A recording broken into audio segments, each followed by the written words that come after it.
Wesh, ça va ou quoi? Vous m'entendez bien? Bonsoir. Oui, on Ouais, t'entend très bien. super, super. Merveilleux. Alors, bah, déjà, merci beaucoup Sheldon, de venir ce soir. C'est Bah, top, avec ça nous plaisir. fait ça nous fait trop plaisir, donc c'est trop cool. Alors, je vais vous expliquer un peu comment ça va se passer, les gars. Donc on a créé un fil qui s'appelle questions pour Sheldon. Vous cliquez dedans, vous marquez, vos questions et nous, après, on fait le tri, en fonction des questions pertinentes et mentionnez bien si vous voulez, prendre la parole ou si vous voulez qu'on pose la question pour vous aussi, ça serait cool. Donc il y a déjà quelques questions qui ont été posées.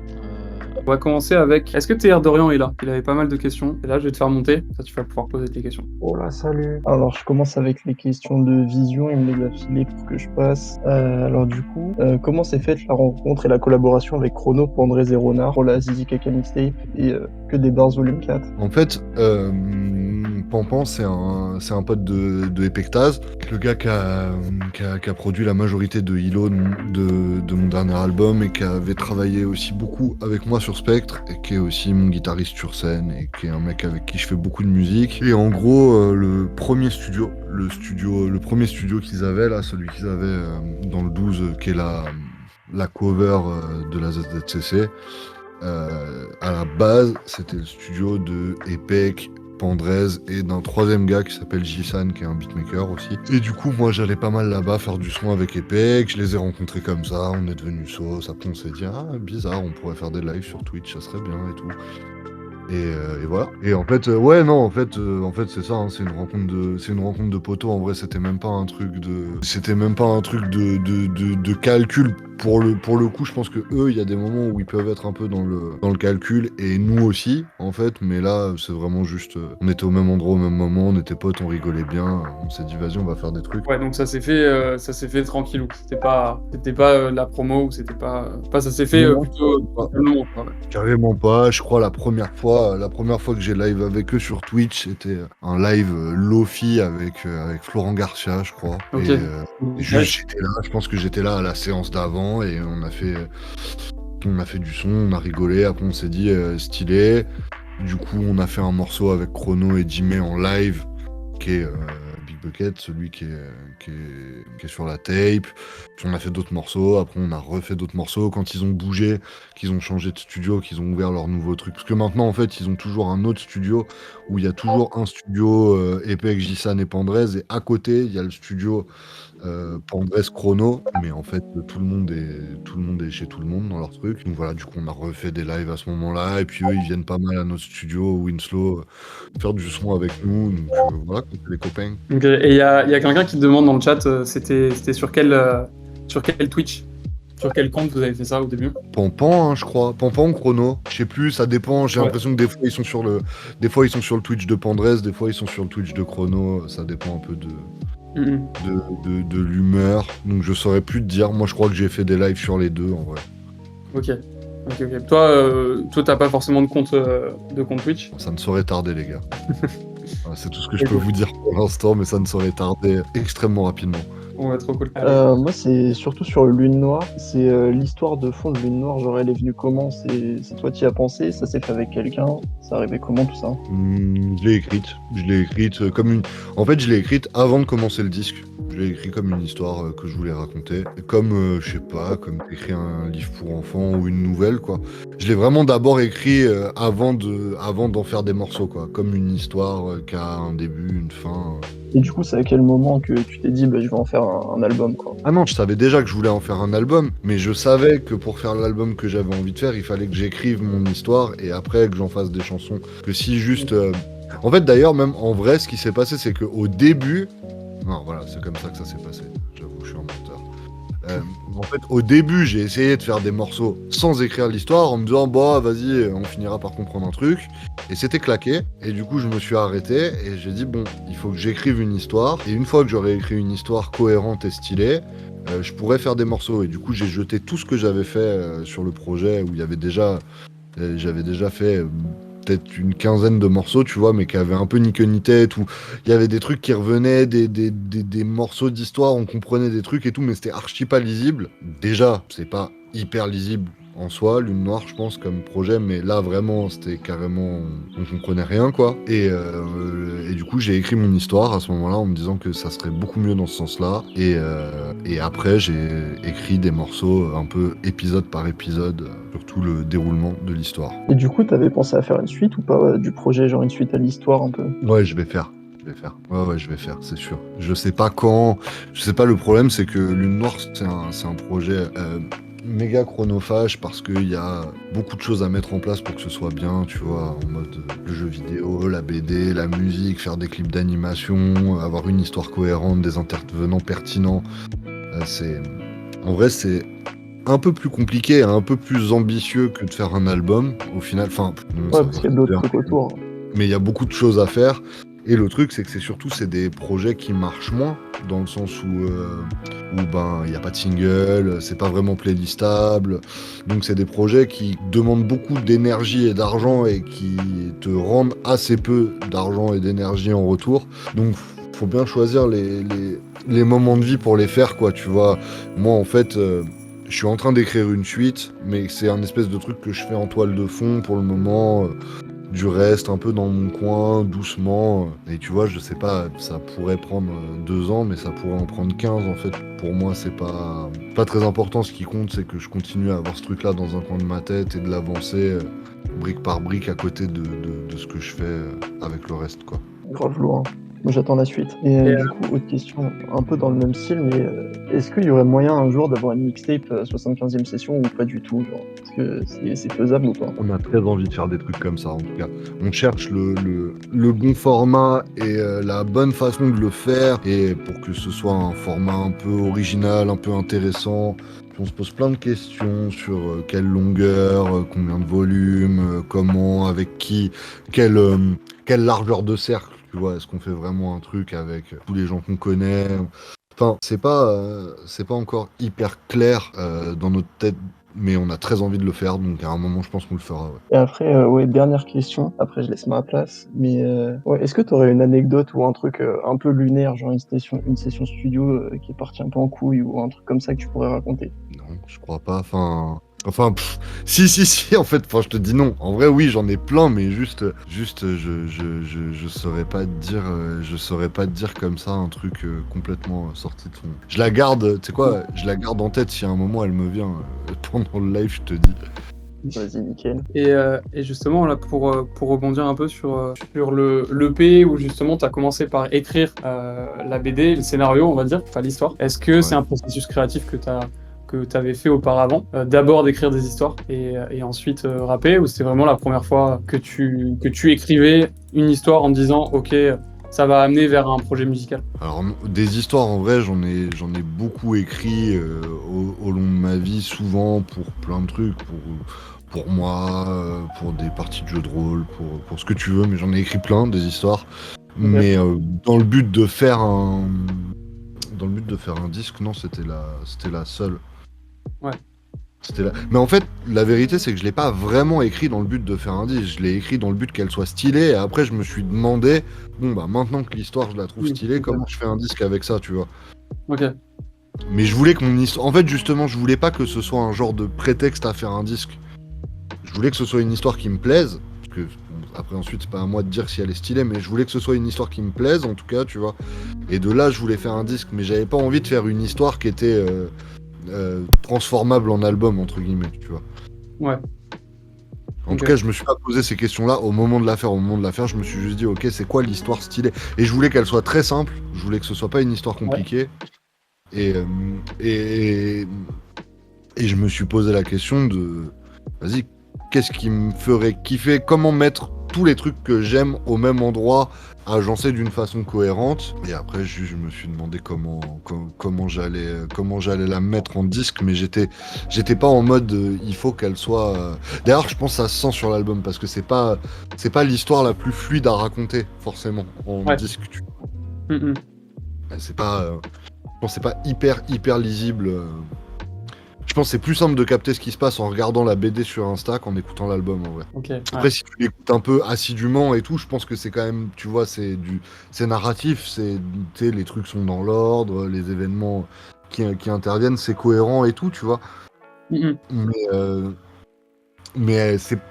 Enfin, tu sais, je sais pas, c'est un peu vaporeux comme ça. Souvent, les gens, quand ils écoutent Lune Noire, ils ont pas compris exactement l'histoire que je raconte, tu vois. Ils ont compris une version de l'histoire. Mais c'est ça que je trouve stylé aussi, c'est que du coup, chacun se la réapproprie un peu comme un bouquin avec son imaginaire et sa façon de la comprendre, tu vois. Ouais, Ça, je trouve ouais, ça cool. non, carrément. Et du coup, tu t'as pas eu du mal, enfin, si justement tu avais plusieurs histoires déjà écrites, t'as pas eu du mal à choisir cette histoire de Lune Noire qui est devenue du coup le projet musical. T'en avais plusieurs en tête et tu t'es dit, ok, je vais prendre celle-là pour Lune Noire ou Non, parce qu'à chaque fois, les trucs que j'ai écrits dans ma vie, c'était des trucs qui avaient des raisons d'être, quoi, tu vois, genre, bah, je te dis, tu sais, j'ai écrit des trucs, j'ai écrit des trucs pour du jeu de rôle, pour des parties de jeu de rôle, mais donc, Ouais. tu sais, une histoire de jeu de rôle, c'est une histoire de jeu de rôle, quoi, tu l'as fait jouer à tes joueurs, t'en fais pas un album, quoi, tu vois, c'est, oh là Ouais. là, il y a un village, oh là là, il y a une porte, derrière il y a un monstre, derrière il y a un trésor, enfin, tu vois, enfin, c'est la première histoire que j'ai écrite qui méritait, selon moi, d'en faire une œuvre, entre guillemets, tu vois. Donc j'ai D'accord. écrit des histoires pratico-pratiques pour jouer à Donjons et Dragons, ou des histoires, ou juste des histoires qui me faisaient kiffer, ou juste des bouts d'histoire, ou alors je me suis réveillé, j'ai fait un rêve et j'ai écrit mon rêve, tu vois. Enfin, disons que genre j'étais habitué à... Enfin, j'étais pas étranger au fait de d'écrire sur du papier ou sur une note de téléphone un déroulé narratif, mais c'est la première histoire un peu stylée que j'ai trouvé, quoi. Ok, ouais. Et il y a une question justement dans le chat. Il y a une personne qui te demande est-ce que les sons qui ont été jetés, enfin avant l'écriture en gros de l'histoire, est-ce que potentiellement tu pourrais les publier un jour? Ouais, Ou tu les... sais, si un jour, si un jour je fais un coffret collector des 6 volumes de Lune Noire que j'aurais sorti d'ici là Ouais. et que je fais genre mon artwork sonore, tu vois, peut-être que je les publierai après. Sinon, là, comme ça, il y aurait aucun intérêt, tu vois. Mais si Ouais. un jour j'arrive à faire un gros truc avec Lune Noire, avec un lore bien épais où tu vois, où j'ai l'impression que c'est une espèce de d'œuvre globale, un truc un peu à côté de ma carrière, tu vois, un peu autonome, bah c'est pas exclu que je décide de mettre mon travail préparatoire ainsi que Ouais. le préparatoire de tous les autres artistes qui ont travaillé sur le projet, tu vois. Comme je pourrais mettre des croquis de la BD mais dès juste lâcher ces sons-là comme ça, après un épisode entre guillemets de l'histoire, ça aurait pas trop de sens, quoi, tu vois, pour moi. Ouais, ouais, carrément. Alors attends, on a une question de Raphaël. Bonsoir. En fait, ma question, moi, c'est un petit peu comme l'ancien intervenant qui a déjà posé. Est-ce qu'il y aura une suite à l'histoire? Donc ça va déjà été posé. Mais j'avais quand même une deuxième question. Est-ce qu'il y aura un jour une date en Belgique? Ou alors festival ou autre? Putain, je vais pas te dire de conneries. Là, je vais prier. Je vais prier pour que 75e session m'envoie un texto avant la fin de ta question pour me dire si on en a une qui est bookée ou pas. Mais je crois que oui. Je crois que oui. Il me semble qu'on va venir en Belgique. On avait joué l'année dernière avec Isha et Limsa. Mais on va rejouer, je pense, cette année. Je sais pas te dire quand. On n'a pas encore annoncé. Voilà, il y a 75e session sur le chat qui dit on est sur le dossier. Ça Ça serait serait tard. bien ça. Et plus côté Mais- Liège ou Bruxelles ou plus encore la Flandre? Je pense a priori BX l'année dernière on a joué à Bruxelles et on a joué aux Ardentes, donc je sais pas, mais ouais, si il dit Bruxelles, sûr, donc a priori Bruxelles, et 75e session il dit peut-être Liège si vous êtes chaud. Ah ouais, ce serait génial, Réflecteur ou autre. Ou même encore les Ardentes. Et ouais, moi je kiffe, de toute façon, moi je viens souvent en Belgique, en vrai je suis toujours trop chaud de jouer partout, mais particulièrement en Belgique, donc oui, c'est sûr qu'on va venir. C'est sûr qu'on va venir dans l'année. Top, merci beaucoup. Ben, je t'en prie. Itadori, tu avais des questions? Yo les Roulzins, yo Sheldon, ça va? Ça va et toi? Ouais, franchement tranquille, merci d'être venu, hein. Merci encore. Bah, avec plaisir. Ouais, je voulais te poser quelques questions. Qu'est-ce que t'en penses de ton studio Wilson comparé à l'ancien donjon? C'est un peu mieux ou il y a quand même une petite amertume d'être parti du dojo? Non, aucune. Bah non, le dojo, j'ai dit ce que j'avais à dire, hein. J'ai fait 10 piges. Non, bah ça dépend à quel niveau tu parles. En vrai, c'est des lieux qui sont différents en termes de matériel, de range, genre Le Winslow, c'est beaucoup mieux que le dojo, rien à voir, il y a beaucoup plus de matos, il y a beaucoup plus de choses, les pièces sont mieux traitées, elles sont mieux traitées acoustiquement, on a des meilleures enceintes, on a des meilleurs préamps, plus d'instruments, on a plus de synthé, les cabines sont mieux. Après, la différence, c'est que le Winslow, c'est vraiment un espace de travail, dans le sens où après, nous, c'est notre basement et tout, on se capte beaucoup tous les 4 ingés et les gens de 75e session et tout, mais c'est moins un espèce de lieu de passage où tout le monde vient comme c'était au dojo. Donc je sais pas te dire vraiment si je trouve ça mieux ou moins bien, ça correspond à des moments de vie, tu vois, il y a un moment où on avait un lieu qui était une coloc avec un studio où on était chaud que tout le monde passe et de faire des trucs avec tout le monde et tout. Et c'est vrai que maintenant, c'est plus notre espace de travail. Après, il y a quand même beaucoup de gens qui passent, mais c'est différent, tu vois, dans le sens où au Winslow, effectivement, on n'a pas un grand jardin, on peut pas être 20 en même temps, tu vois, donc c'est un peu différent. Mais après, en termes de studio, d'enregistrement et de mix, c'est beaucoup mieux qu'au dojo, ouais, rien à voir. Ouais, c'est intéressant ce que tu dis. Ouais, je dis ça par rapport à la vidéo que vous avez faite, la 75e session avec Trap Max. Et franchement, vous expliquez assez bien avec Junker et toute la 7.5, c'est assez intéressant. De plus, je voulais aussi dire, tu sais, pour ta promo avec les monolithes et toutes les artistes qui ont partagé, est-ce que tu n'avais pas peur que le public extérieur à ta communauté puisse mal le voir, se dise ouais, c'est un autre artiste et ne pense pas principalement à toi? T'avais pas peur que ça un petit risque dessus? De toute façon, les artistes qui sont pas de ma communauté, ils pensaient que c'était un EP, le règlement Raska. Ça les occupe, ouais. Hein, si tu veux que je te dise.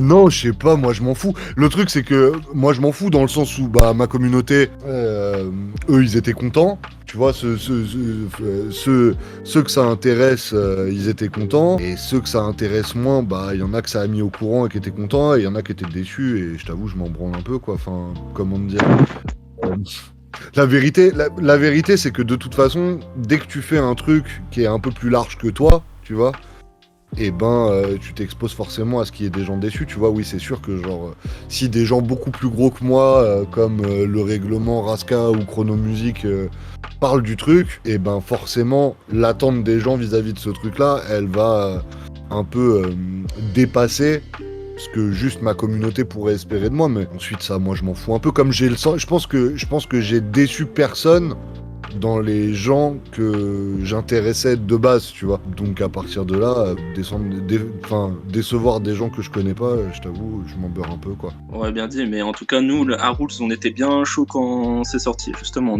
On était en mode, on espère fort que ce soit Sheldon ou Ziné ou même une mixtape 75e session, franchement, on était bien chaud. Eh bien, merci beaucoup, ça fait grave plaisir. Et après, en fait, le truc aussi, la vérité avec ça, c'est que tu vois, je pense qu'il y a quand même plein de gens qui, du coup, ont découvert le truc via ça. Et que, en fait, tu sais, je pense qu'il y a très peu de gens qui ont été vraiment, genre, déçus en mode, oh non, pas lui, tu vois. J'espère, tu vois, moi, j'en sais rien, tu vois. Mais je pense au max, tu sais, c'est juste des gens qui me connaissaient pas et voilà, soit ça les intéressait pas de connaître et c'est pas très grave, soit du coup, ils ont découvert et c'est cool, tu vois. Ouais, franchement, c'était vraiment une super idée, ce que vous avez proposé. En fait, tu peux pas être déçu. À la limite, ouais, voilà. Surpris. Ouais, c'est surtout ça. Non, mais si, je pense que tu peux être déçu, mais bon, tu vois, ça c'est... Ouais, mais il y a pas d'attente, vu que là, c'était... Non, parce qu'on... L'attente, on savait pas qui c'était derrière. Bah non, mais je pense que t'as des gens, tu sais, qui se sont hype sur un truc plus gros, mais tu vois ce que je veux dire.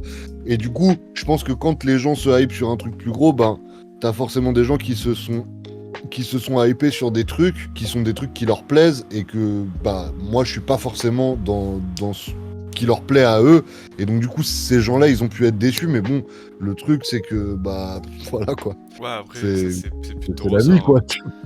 Ouais, voilà. Ça, c'est la vie. Moi, en fait, en plus, tu vois, genre, c'est pas comme si on avait été racolé des gens avec qui on n'a rien à voir, sur la promo, tu vois. Genre, au final, c'est que des gens soit c'est mes potes, carrément, soit c'est des gens avec qui on est en bienveillance professionnelle totale, bah, je sais pas, tu sais, comme le règlement ou Raska, ou... Enfin, tu vois, du coup, on n'est pas non plus parti faire partager le truc avec des gens qui avaient totalement rien à voir avec nous. Si tu vois, on avait eu les chicots qui rayent le plancher à fond, et ben, effectivement, il y aurait pu y avoir des gens qui se retrouvaient pas du tout dans le truc. Mais là, on est quand même resté dans une zone où même s'il y a des artistes beaucoup plus gros que moi qui ont partagé, c'est quand même des gens dont je suis proche et où on a des univers un peu communs, tu vois. Donc je pense que ça l'a fait en vrai, tu vois. Une dernière question. Pour tes collaborations en termes de prod mastering, c'est toi qui vas vers les artistes ou il y a plus d'artistes qui viennent te solliciter? C'est-à-dire, tu veux dire est-ce que c'est les gens qui me demandent de travailler pour eux ou est-ce que c'est moi qui vais les voir pour travailler avec eux? C'est ça la question? Ouais, c'est ça. C'est un peu toi qui choisis. Genre, il n'y a pas de personnes où tu dises ah, lui, non, flemme. Ou tu dis ah, lui, j'aimerais vraiment bien, mais il veut pas. Il y a plein de gens où je dis ah, lui, non, flemme. Bah, en fait, la vérité, c'est que j'ai de moins en moins de temps, en fait. J'ai de moins en moins de temps pour mixer des trucs, donc je mixe les trucs de mes proches en priorité, et derrière, je mixe des trucs qui m'intéressent. Et c'est vrai que je suis moins dans une config comme il y a quelques années où je mixais le plus de trucs possible. Parce que j'avais besoin de gagner de l'argent pour manger, pour payer mon loyer. Maintenant, j'ai un peu moins besoin, donc je choisis un peu plus ce que je fais. Donc j'essaie de... En fait, le truc, c'est que c'est même pas d'ailleurs un truc de dédain vis-à-vis des projets des gens et tout. C'est juste un truc de... J'essaie de mixer les projets sur lesquels j'ai l'impression d'être pertinent et sur lesquels j'ai l'impression que je vais amener un truc qui va rendre le projet mieux, qui va le rendre plus intéressant. Et tu sais, il y a des artistes que je trouve trop forts, par exemple. S'ils venaient me voir pour me demander de mixer leur truc et que je me sentais vraiment étranger à leur shit, dans le sens où je suis en mode bah moi je saurais pas faire ça, tu vois.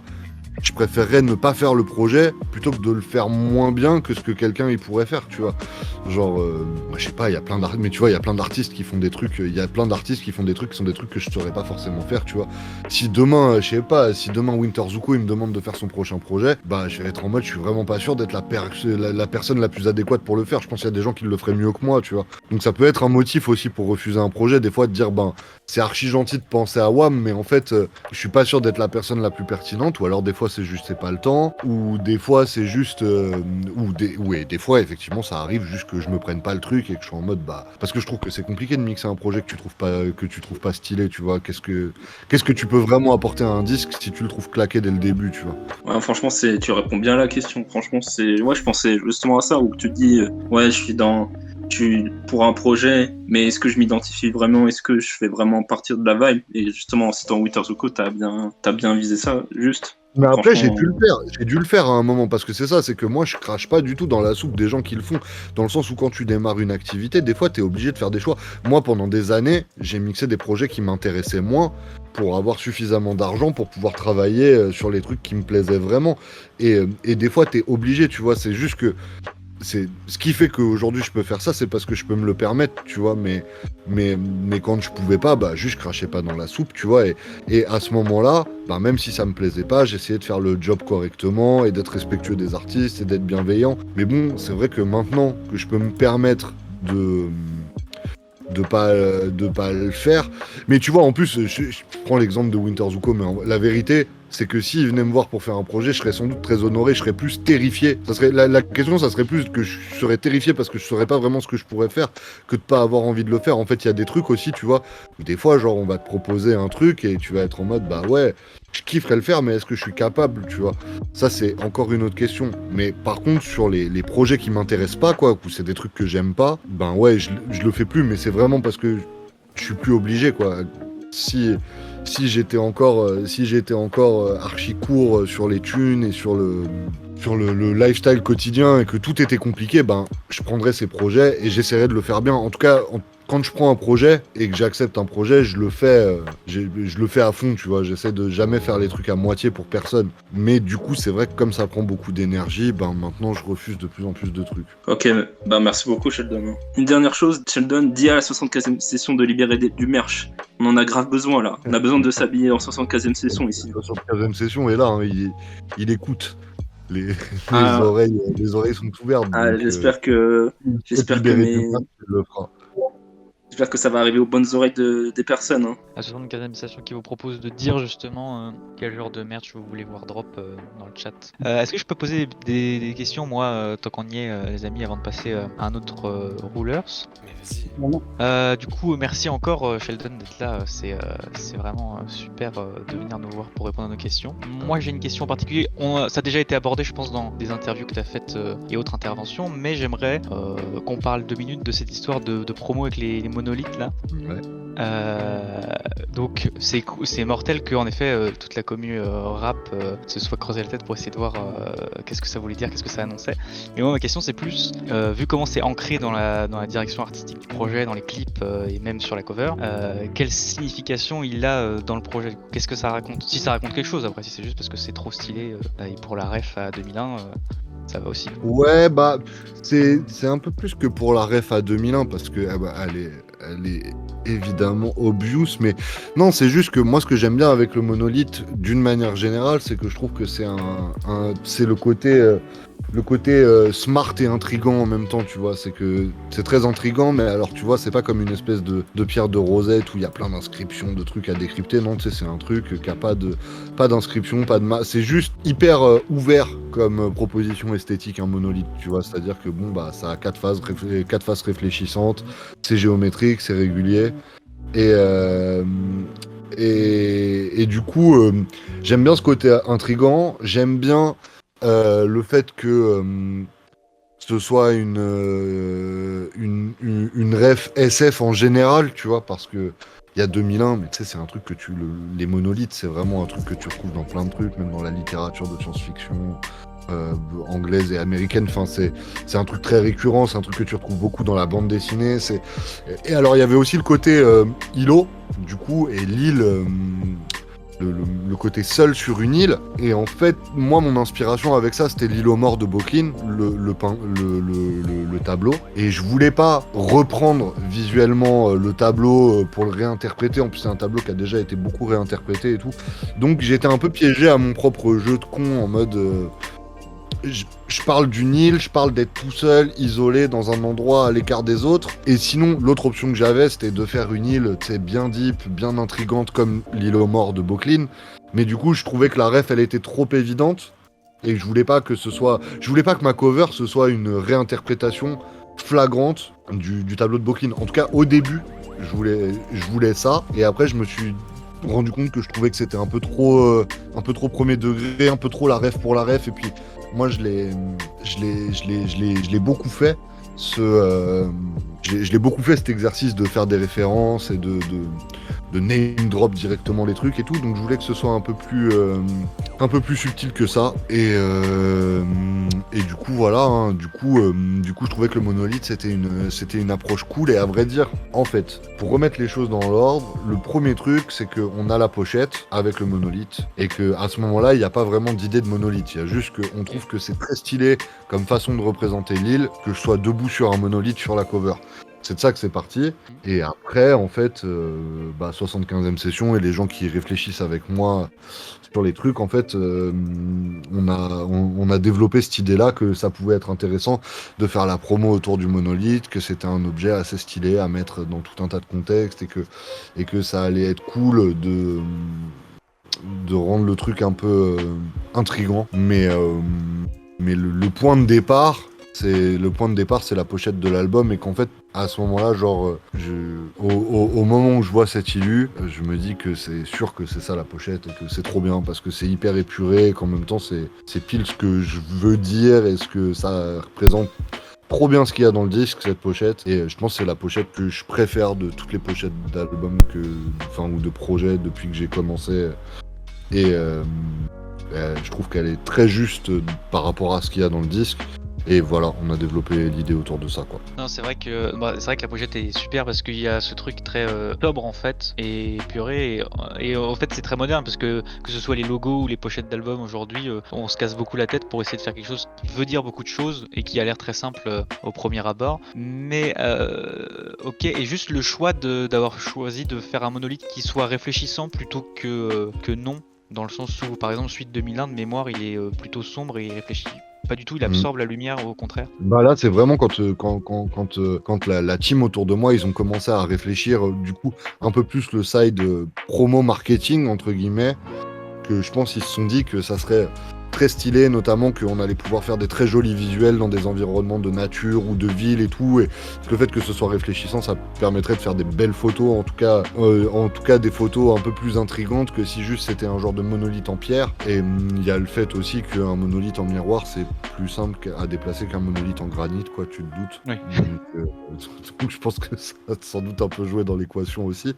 Mais non, je pense qu'on trouvait que c'était cool visuellement. Et puis après, moi j'aime bien quand les refs elles sont pas trop obvious, même les unes par rapport aux autres. J'aimais bien l'idée que le monolithe soit pas vraiment en miroir sur la pochette, vraiment en miroir dans la promo. Tu sais, j'aime bien quand les trucs se rejoignent, mais qui se rejoignent pas complètement dans Lune Noire. J'avais beaucoup fait ça aussi, tu vois, des trucs où bah, le gamin de la BD, il ressemble au gamin de la pochette du préquel, par exemple, mais c'est pas exactement le même, parce que c'est pas le même illustrateur qui l'a fait.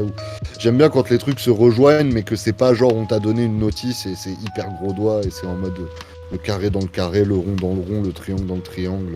Tu vois ce que je veux dire? Oui, d'accord. Ok, très bien. Eh ben, merci pour cette réponse plus que complète. Bah du coup Nasty qui te pose la question, que il a vu ton interview dans le code, et tu disais dans le code que tu trouvais Alka, Alpha et Kaba très élégants dans leur style, et il voudrait savoir si tu te verrais collaborer avec eux un jour. Ouais, à fond, si l'occasion se présente. Peut-être Alka plus compliqué dans le sens où on n'est vraiment pas dans des registres similaires, où moi je respecte à fond. En plus, j'ai grave écouté quand j'étais jeune et tout, mais j'ai l'impression que peut-être on fait des musiques un peu plus incompatibles.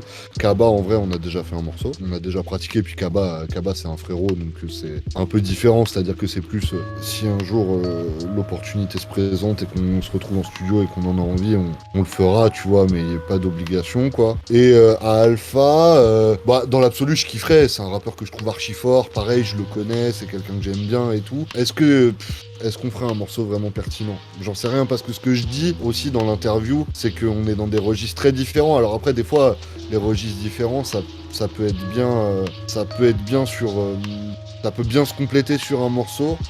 Mais franchement, en fait, le truc, c'est que je sais pas quel genre de morceau on pourrait faire avec Alpha, tu vois. C'est-à-dire que soit ça serait de la démonstration de technique et je me ferais sauvagement écraser la tête, ce que j'aimerais bien éviter, a priori, tu vois. Soit je sais pas si on a un univers, tu sais, là, suffisamment compatible pour faire soit un chouette morceau introspectif, soit un morceau qui raconte un truc et tout. C'est quand même des lores très différents, le sien et le mien, tu vois. Mais je veux dire que, en tout cas, c'est des gens que j'apprécie et que je respecte de ouf. Donc, si à un moment il était question de le faire, je serais sans doute pas hostile. Mais c'est vrai que c'est pas un feat hyper naturel pour moi, tu vois. Voilà. Et Kaba plus, mais est-ce qu'on aura l'occasion et l'envie, je ne sais pas. De recollaborer. Nous verrons. Du coup là c'est plus côté rules. Qu'est-ce qui t'a plu, qu'est-ce qui t'a fait venir dans Rules Qu'est-ce que tu voyais dans Rules pour venir sur le projet? Je sais pas, je t'avoue, je me suis pas trop posé la question, dans le sens où déjà c'est une partie des illus, mais en l'occurrence ma carte c'était Vagab, et que Vagab c'est un frérot avec qui je travaille depuis longtemps, que le projet il avait l'air cool, que moi les jeux de cartes, bah moi je suis grave un mec des cartes Pokémon, grave un mec des cartes Magic, en tout cas je l'ai beaucoup été, je le suis moins maintenant parce que j'ai moins le temps, mais je kiffe les cartes, donc je trouvais que c'était cool de ramener ce truc là dans le rap. Le fait de savoir que c'était Vagab qui s'occupait en tout cas d'une partie de la DA du truc, c'était archi rassurant pour moi, parce que bah juste je savais que ça serait pas claqué, tu vois. Avant même que le projet commence, avant même de voir les premiers dessins de cartes, bah, je savais que si c'était lui qui le faisait, ma carte elle serait stylée, tu vois. Enfin, les cartes elles seraient stylées d'ailleurs d'une manière générale, tu vois. Peut-être le truc qui aurait pu me faire hésiter, c'est ça, c'est que ce soit des illus tout claqués, et que ce soit des trucs, une façon d'illustrer les trucs dans laquelle je me reconnais pas. Donc ça, c'est sûr que c'est un truc qui m'a grave fluidifié la collaboration. Et après, en vrai, la vérité, c'est que juste le projet, il est stylé et que j'avais vraiment aucune raison de refuser, quoi. Enfin, je vois pas quelles auraient pu être les raisons. Il aurait vraiment fallu que je sois un détesteur final pour refuser de participer à ce truc-là, dans le sens où moi, ça me demandait quand même que très peu d'efforts et que c'était juste cool d'être inclus dans un projet stylé, quoi.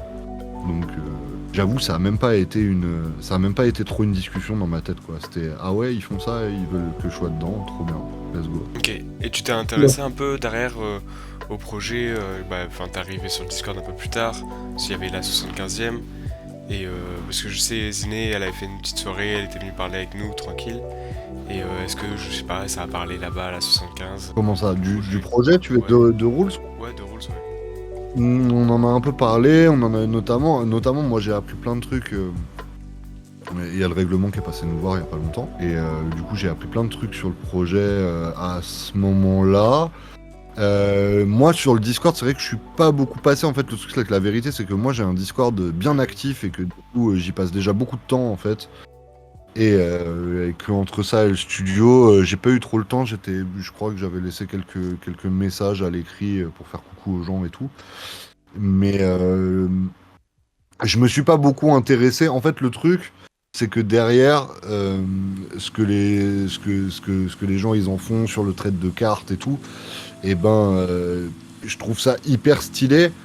Mais en fait, tu sais, je sais pas, pour moi, c'est la même chose qu'avec Pokémon, par exemple. Je suis plus dans Pokémon parce que j'ai plus le temps. Et tu vois, savoir les meilleurs drops que H24 il a fait ce mois-ci sur ses boosters et tout, tu vois. Bah, je suis en mode, juste en fait, si je regarde, je vais commencer à avoir envie de me remettre dedans, tu vois. Donc, soit, tu vois, si j'achetais des boosters et que je m'étais mis dans le truc, je serais chaud. Mais en fait, le regarder de loin et juste regarder les gens flex avec leurs trucs, et toi, tu les as pas et tout, je trouve que c'est un peu frustrant. Donc, j'imagine que ça me ferait un peu le même effet avec Rules qu'avec n'importe quelle autre carte. Comme moi, j'ai un peu la collectionnite aiguë, tu vois. Du coup, tous les trucs à collectionner dans lesquels je décide de pas me mettre, je t'avoue, j'essaie de me tenir un peu loin, tu vois. Je suis en mode vas-y, ça c'est non, parce que sinon ça va m'absorber toute mon âme. Et tu vois ce que je veux dire. Ok, d'accord. Voilà, donc ça a été un peu ça, ma ligne de conduite avec le truc. Mais par contre, je trouve le projet archi stylé, je trouve les cartes trop belles. Je trouve ça trop cool ce que ça fait, et je trouve ça trop cool si derrière ça fédère des gens et que les gens ils se parlent et qu'ils échangent autour de ce projet. Je trouve ça évidemment trop bien. Bonsoir. Ma question c'était, je voulais savoir quelles étaient tes sources d'inspiration pour écrire, puisque tu parlais par exemple que tu aimais tout ce qui était jeux de rôle, etc. Quelles étaient tes sources d'inspiration, que ce soit en ciné, en série, en jeu de rôle, en film, enfin tout ça quoi. Ouais, c'est vaste, il y a beaucoup de trucs. Basiquement, je crois que je suis fort un mec BD, jeux vidéo, manga. Je dirais que mon starter pack c'est ça, quoi. Donc c'est les mangas, les jeux vidéo, la bande dessinée européenne et tout ce qui un peu s'y rattache. Après, le truc c'est que par extension, ce truc-là a un peu dégouliné sur tout le reste pendant mon adolescence, faisant que maintenant c'est archi vaste, quoi. J'aime trop de trucs, j'aime trop de séries, trop de films. Après, j'ai des trucs, tu vois, j'ai des œuvres, celle qui te matrix, je pense, dans la petite adolescence / fin de l'enfance, c'est celle qui reste très forte. Donc oui, je pourrais te dire, je sais pas, que sans doute Naruto, Harry Potter, Le Seigneur des Anneaux, c'est des trucs qui m'ont archi marqué.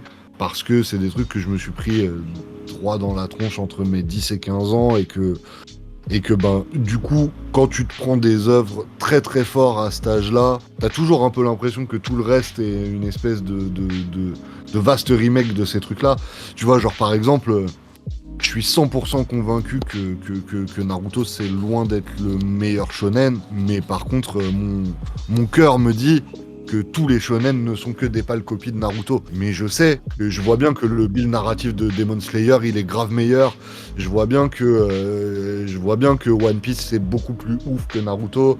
Mais Naruto, c'est Naruto, tu vois. Et du coup, moi, j'ai ces trucs-là, qui sont un peu mes œuvres de chevet, et que je revendique pas du tout comme étant les meilleurs. Mais c'est, de toute façon, moi, je suis un mec, je suis un fucking weeb, hein, donc Naruto, hein, voilà. Ma vie, c'est Naruto, c'est bon. Au moins les termes sont dits. Mais non, mais j'aime tout ça, quoi. J'aime toute cette shit, j'aime les jeux vidéo, j'aime à fond les jeux vidéo.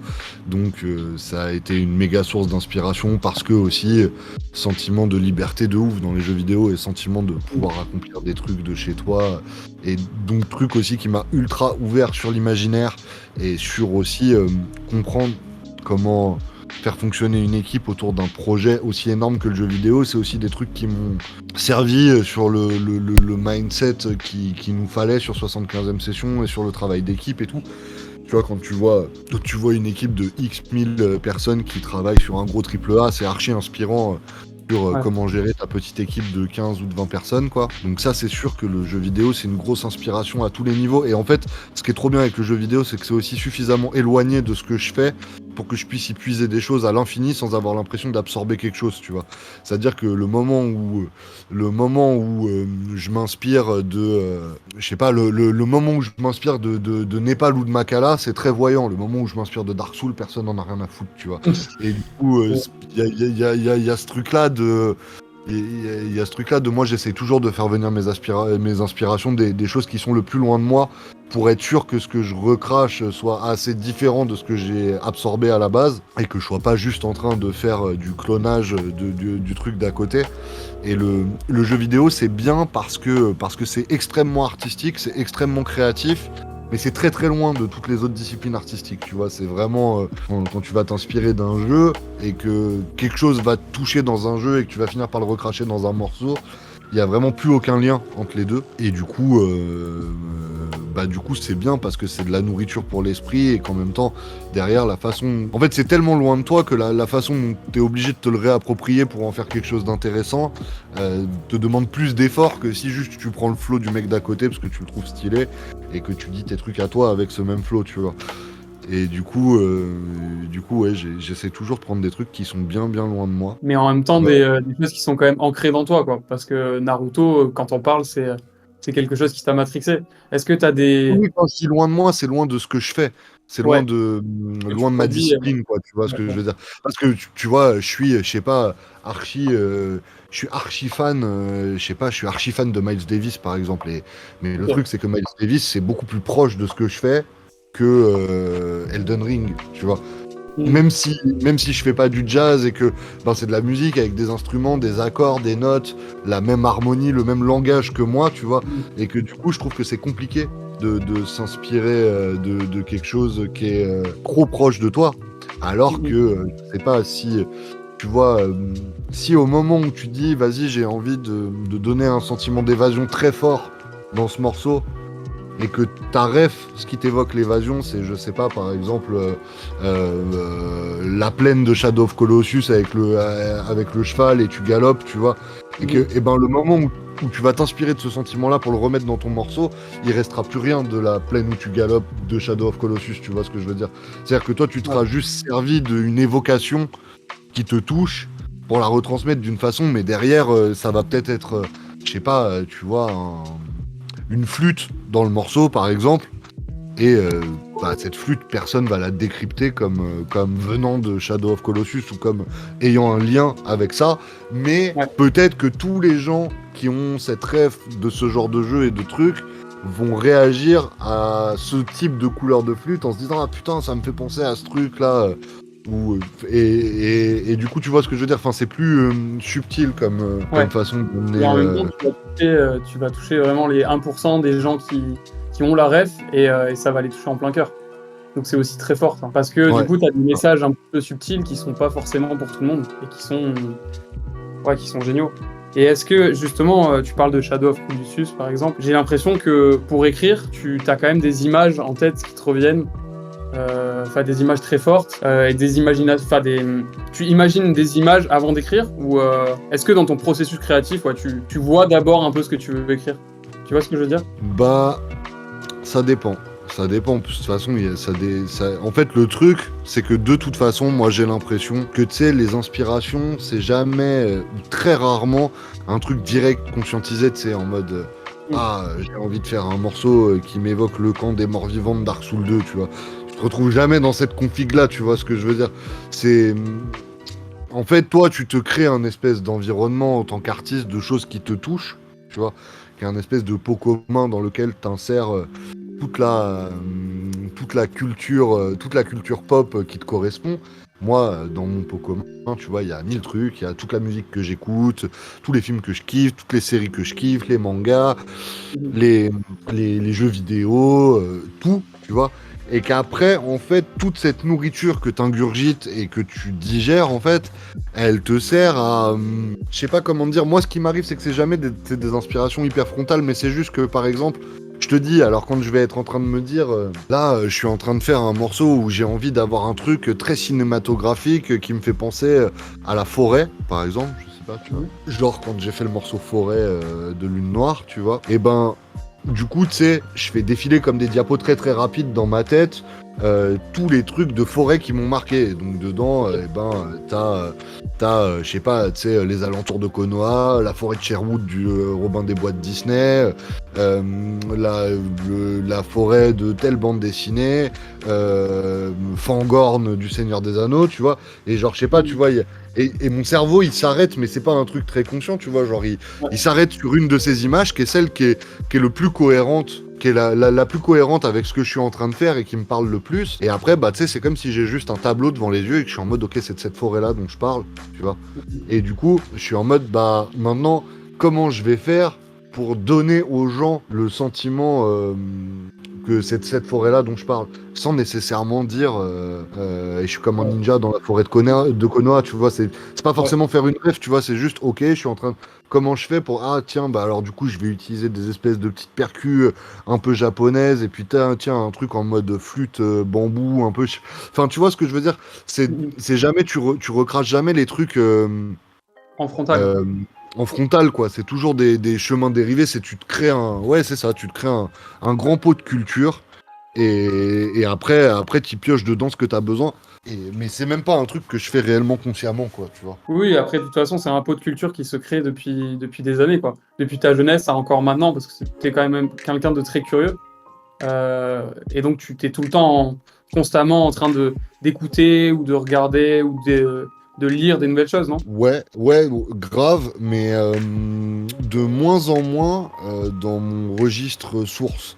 En fait, bah, tu vois, genre, par exemple, j'ai de moins en moins la force de regarder des shonen, par exemple, tu vois. Ça me... Ouais.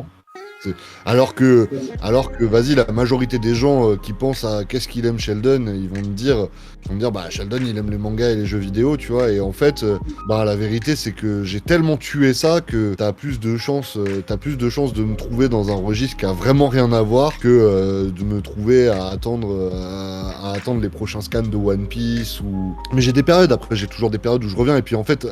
Des fois, juste, il y a un truc, c'est la frappe, et du coup, bah, même si c'est dans un registre que j'ai déjà exploré, j'y vais et je suis archi content d'y aller, tu vois. Mais je me suis rendu compte de ça, notamment avec la série, Les Anneaux de Pouvoir, là, où j'étais en mode, vas-y, je sais pas, j'ai l'impression qu'il y a 10 piges, juste ma vie se serait arrêtée parce qu'il y avait une série Seigneur des Anneaux, j'aurais été juste trop content. Et là, j'étais là, bon, ouais, ok. Alors que bon, déjà, en vrai, la série, je la trouve pas terrible, mais ce que je veux dire, c'est que j'aurais très bien pu me contenter à un moment que juste la série me donne le fan service qu'il faut, tu vois. Mais par exemple, bah, ce truc-là, ça marche moins bien sur moi qu'avant, tu vois. Genre, tu sais, les séries Star Wars, un peu RAF, tu vois. Je suis en mode, bon, je les regarde, tu vois, mais je les regarde pas très focus. Et puis, si je rate 2 épisodes parce que je me suis endormi, c'est pas très grave, quoi, tu vois. Je pense qu'il y a 5-6 ans, tu m'aurais donné une série Seigneur des Anneaux. La Terre aurait pu s'arrêter de tourner, que j'aurais tout regardé d'un coup, tu vois. On vient de faire monter Mehdi Maizy. Let's go. Yo. Ça va bien tout le monde? Ça va et toi? Bah écoute, ça va. Bon, alors Sheldon, je vais être un petit peu honnête avec toi. En ce moment, je sais qu'il y a des artistes que je dois découvrir, tout ça. Et toi, j'y ai pas vraiment encore trouvé le temps pour le faire. Mais du coup, là, je suis là pour te poser une petite question.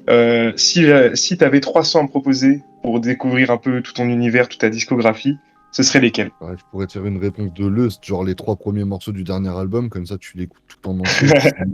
Bien sûr, comme ça je tombe dans la boucle. Mais ouais, non, je sais pas, je dirais que ça dépend ça dépend un peu de ce que t'écoutes. Si ce qui t'intéresse, c'est d'écouter du rap, j'aurais plutôt tendance à te dire d'écouter les 2 derniers projets, Spectre et Hilo. Si ce qui te donne envie d'aller écouter et d'aller découvrir, c'est plutôt tous les trucs de culture pop dont on parle depuis tout à l'heure, de manga, de machin, de trucs et tout, va écouter Lune Noire et écouter Lune Noire. Et après j'aurais du mal à te dire des morceaux, quoi. C'est plutôt par projet. Après c'est très dur de conseiller à quelqu'un d'écouter quelque chose quand tu sais pas ce qu'il aime. Ouais, c'est sûr, là, ma question, elle est un peu compliquée. Mais ouais, en tout cas, si c'est plutôt du rap que t'as envie d'écouter et des morceaux de rap, je dirais pas piocher dans les 2 derniers, notamment dans le dernier qui vient de sortir. Ok.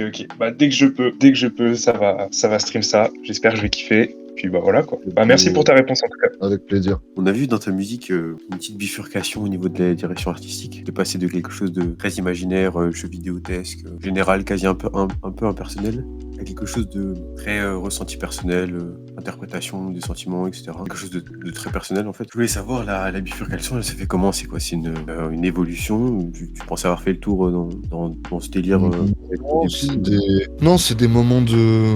C'est des moments de vie, des moments où tu as envie de raconter des trucs et des moments où tu as envie de raconter d'autres trucs. Après, il y a un... en fait, ça dépend de quoi on parle, tu vois. Si on parle du côté très ref, comme dans mes projets RPG, FPS, ça, je pense que c'est juste un voile de pudeur que c'est plus dur de lever quand t'es jeune, tu vois. C'est-à-dire que c'est juste, quand t'es jeune, t'as plus envie de flex et que d'être vraiment ouvert et de vraiment dire aux gens très sincèrement qui t'es, tu vois. Donc c'était un moyen, je pense, de...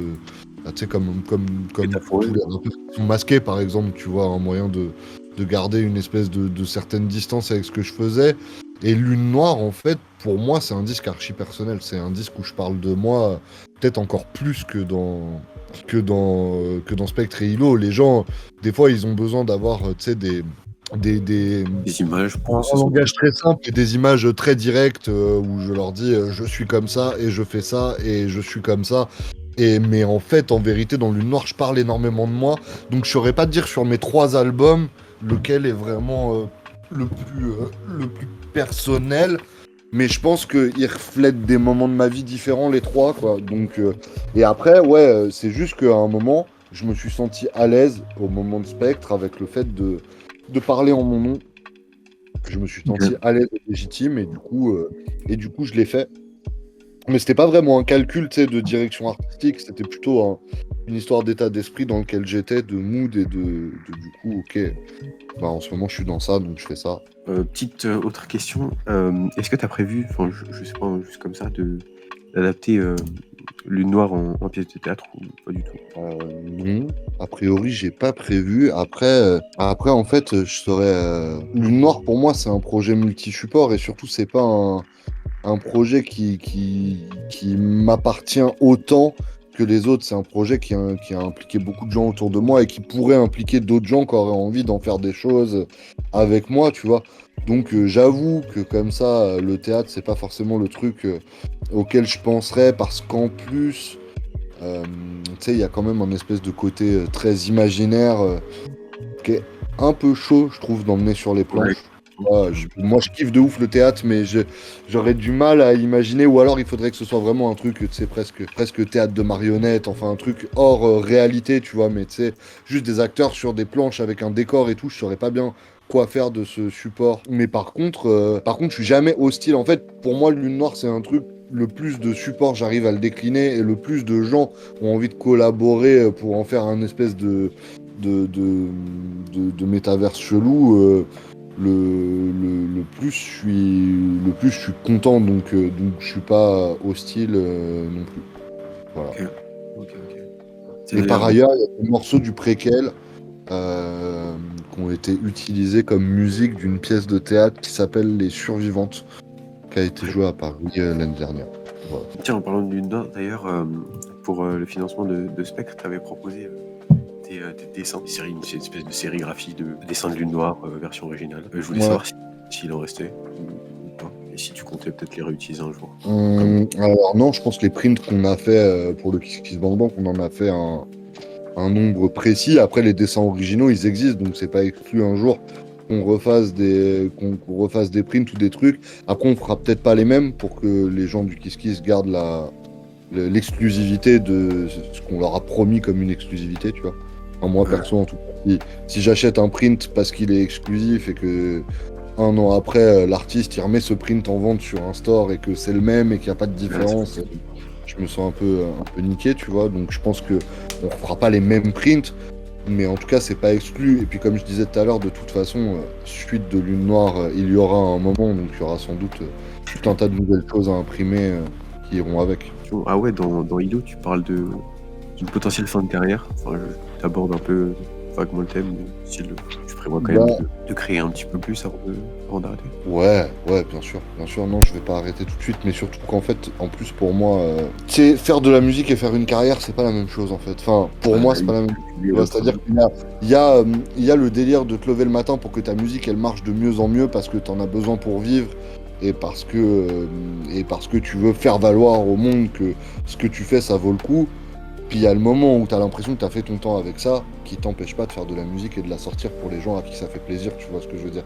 Juste pour moi, à ce moment-là, tu es moins en carrière parce que tu es moins en train de jouer les règles du jeu auxquelles tu es en train de jouer, tu vois. Là, pour le moment, je joue avec les règles du jeu, ça veut dire je joue avec faire de la promo, faire des clips, faire en sorte que ma musique elle soit de plus en plus visible, faire des concerts, Donc je considère que c'est être en carrière, tu vois. Mais c'est très possible que le jour où je décide d'arrêter de faire ça, j'ai quand même envie de faire des disques et que si ça m'amuse d'envoyer 20 morceaux tous les 2 mois sur Spotify et qui font 13 écoutes chacun et que ça me convient comme ça, en tout cas ce qui est sûr, c'est que arrêter de faire de la musique, c'est un truc que j'envisage pas trop. Mais il est possible qu'un jour je sois un peu fatigué par l'énergie que ça demande de faire une carrière par contre, quoi. Alors déjà, on avait une question juste pour reparler un peu des jeux vidéo. Est-ce que en ce moment tu rejoues aux jeux vidéo et à quoi tu joues?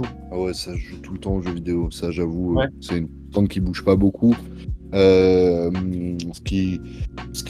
qui change, c'est le temps que j'ai à allouer par semaine à ça et va en fonction les jeux auxquels je décide de jouer, tu vois.